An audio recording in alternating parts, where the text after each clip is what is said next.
कराची का कामरान परेशान है, मुल्तान का मुजीब बिलबिलाया हुआ है।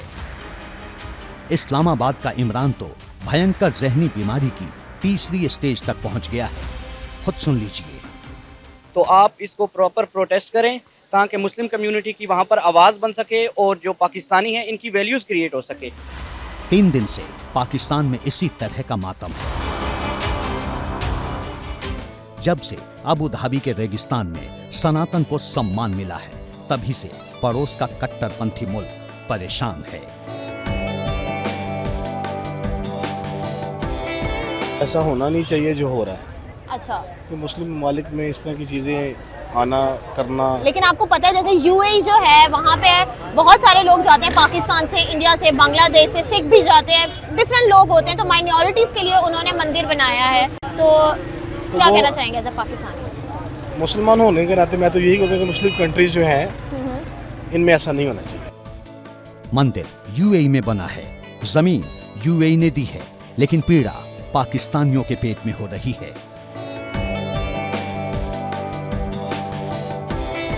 लाहौर और कराची से लेकर पेशावर तक जिन्ना के मुल्क का जहर सामने आ रहा है। क्या मंदिर बनाना गलत है? क्या कहना चाहते हैं? मंदिर बनाना गलत है, डेफिनेटली गलत है मंदिर बनाना।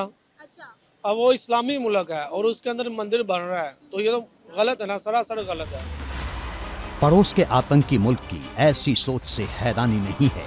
जिस मुल्क की नस्लों को पैदा होते ही नफरत और कट्टरपंथ की जहरीली टॉनिक पिलाई जाती हो, उस पाकिस्तान का ऐसा हाल होना लाजमी है। कि आप लोगों को आधी अधूरी खबर बताते हैं जिसकी वजह से आप इंडिया से नफरत करने लग जाते हैं। आपको पूरी बात ही नहीं बताई जाती। अब आपको ये पता है कि बाबरी मस्जिद को शहीद कर दिया गया, लेकिन बाबरी मस्जिद की जगह पहले मंदिर था, ये बात आपको पता ही नहीं है। तो ये तो पता ही नहीं था, पहले की बातें हैं। गलत है ना, मंदिर था, गलत मस्जिद जगह मस्जिद है वहाँ मस्जिद ही रहनी चाहिए, मस्जिद को नहीं उठाना चाहिए। जहाँ मस्जिद है मस्जिद ही रहनी चाहिए। लेकिन मंदिर भी तो तोड़ा ना, अब इसकी बात भी चाहिए। मंदिर जहाँ भी है ये टूटने चाहिए, ठीक है। पाकिस्तानियों ने मंदिर छोड़े ही कहां हैं। जिन्ना के मुल्क की इसी जहरीली आदत, नियत और फितरत की वजह से पाकिस्तान में मंदिर छलनी में रेत की मानिंद छनते चले गए। जो बचे हैं उनका हाल खुद पाकिस्तानी ही बता रहे हैं। दोस्तों, इस वक्त हम मंदिर की जगह पर मौजूद हैं। मेरा कैमरा दिखाया तो ये सारा का सारा मंदिर था। देखिए, मंदिर की जगह पर स्कूल बन गया, मंदिर की जगह पर घर बन गए। ये जहाँ पर मैं खड़ी हूँ ये भी मंदिर की सारी जगह थी। और देखिए, मंदिर को चारों तरफ दीवारें बना के ब्लॉक कर दिया गया। मंदिर का मीनार देखे तो उसके ऊपर आपको एक सरिया नजर आ रहा होगा। इसके ऊपर तांबे का वर्क था, जो कि बाबरी मस्जिद पे जब हमला हुआ तब इस मंदिर पे भी अटैक किया गया और लोग वो जो तांबे से बने हुए इसका जो डेकोरेशन था वो हटा के ले गए। इसके ऊपर एक भगवा झंडा भी लहराया करता था। ये बाबा जी मौजूद है। बाबा जी, मंदिर इतना ही था?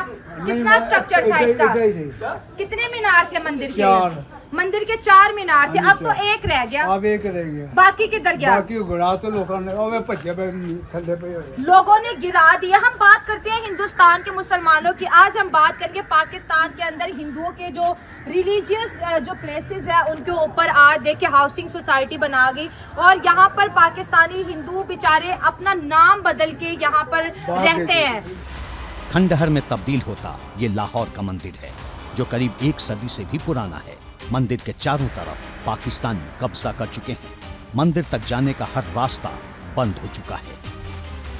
हम देख रहे हैं कि मंदिर में लोग कचरा फेंक रहे हैं, कूड़ा फेंक रहे हैं। आपको नहीं लगता कि ये गलत हो रहा है? जैसे एक मस्जिद आई समझाने और नहीं समझते गए, आई लड़ाई तो डरते मारे आंदे कुछ नहीं, जो मर्जी गंद छेड़ते वही छेड़ दे, वही भाग जाते। हाँ, हमने सुना है कि मंदिर के अंदर कोई पावर भी है, इस वजह से मंदिर को चारों तरफ से ब्लॉक कर दिया, लेकिन इसको गिराया नहीं जा रहा। अंदर फर्श है जी, संगे मलमल था। अच्छा, संगे मरमर का बना हुआ था। हाँ जी, लोगों ने पट के ना किसी ने अपने गुस्सा बना लिया, द्वार बना लिया, क्या गुस्सल खाने बाथरूम बना लिए।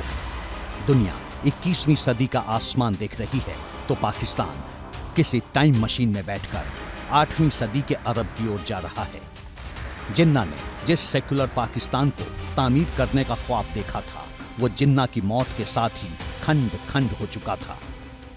सच्चाई ये है कि हिंदू, सिख, ईसाई, बौद्ध, जैन, पारसी कोई भी पाकिस्तान को नहीं चाहता। जियाउल हक की बोई जहर की खेती पाकिस्तान अब तक कैसे सींच रहा है, ऐसे समझिए। साल 2017 में पाकिस्तान की नवाज शरीफ सरकार ने इस्लामाबाद में हिंदू मंदिर बनाने के लिए पहले ज़मीन आवंटित की थी।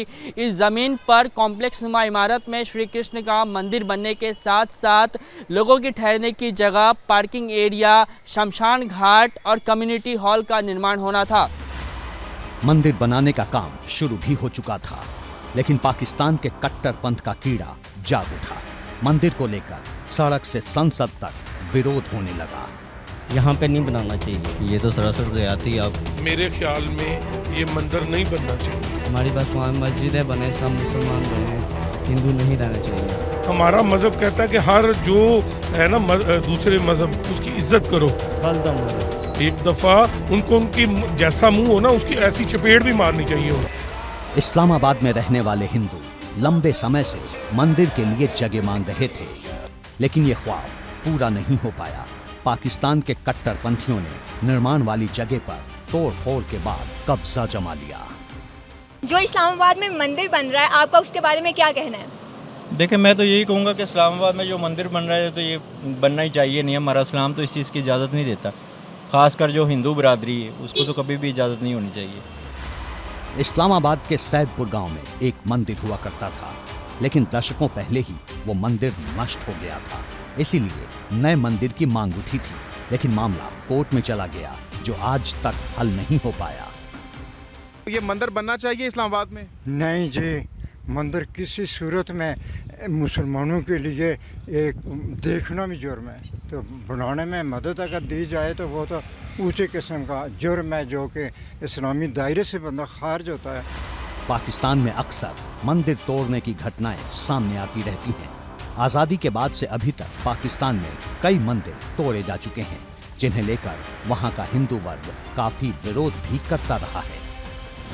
All Pakistan Hindu rights movement के एक सर्वे के मुताबिक साल 1947 में जब भारत पाकिस्तान अलग हुए तो पाकिस्तान के हिस्से में 428 मंदिर मौजूद थे, लेकिन 1990 के बाद इनमें 408 मंदिरों को रेस्टोरेंट, होटल, दफ्तर, सरकारी स्कूल या मदरसे में तब्दील कर दिया गया।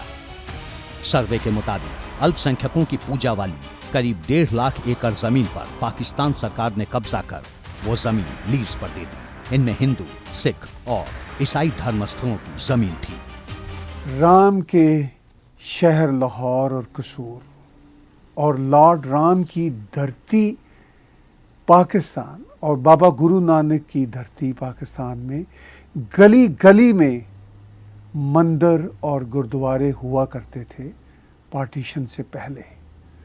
मैंने अपने बचपन में खुद अपनी आंखों में लाहौर और कसूर की गलियों में मंदिरों के आसार देखे हैं, और अब तो वो आसार भी नहीं रहे। पाकिस्तान की बर्बादी की सबसे बड़ी वजह यही है कि जिस मुल्क ने वजूद में आने के बाद अपनी नस्लों को सिर्फ नफरत की तालीम दी हो, उसका हश्र ऐसा हो तो चौंकाने वाली बात नहीं है। भारत के बारे में पाकिस्तानी क्या सोचते हैं, क्या पढ़ते हैं और क्या कहते हैं, खुद सुनिए।